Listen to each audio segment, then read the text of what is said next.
സംസ്ഥാനത്ത് 1000-ലധികം പ്രാഥമിക സഹകരണ ബാങ്കുകളുടെ ഭരണം കോൺഗ്രസിനുണ്ട്.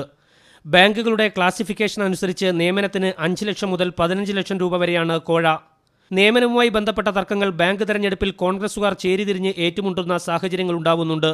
ഇത് പലയിടങ്ങളിലും ബാങ്കിന്റെ ഭരണം കോൺഗ്രസിന് നഷ്ടപ്പെടുന്ന സാഹചര്യത്തിലാണ് KPCC പ്രസിഡന്റിന്റെ പുതിയ നിർദ്ദേശം.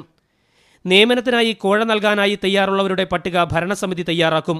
ഇതിൽ നിന്ന് പണം ലഭിക്കുന്ന മുറയ്ക്ക് നിയമനം നടത്തുന്നതാണ് രീതി. ഭരണസമിതി ആവശ്യപ്പെട്ട ഭീമമായ തുക കൃത്യസമയത്ത് നൽകാത്ത ചില ഉദ്യോഗാർത്ഥികളെ മാറ്റുന്നതിനായി പട്ടിക റദ്ദാക്കാൻ ചില ഭരണസമിതികൾ തയ്യാറായതുമായി ബന്ധപ്പെട്ട വിഷയങ്ങളാണ് പുതിയ നിർദ്ദേശത്തിന് പിന്നിൽ.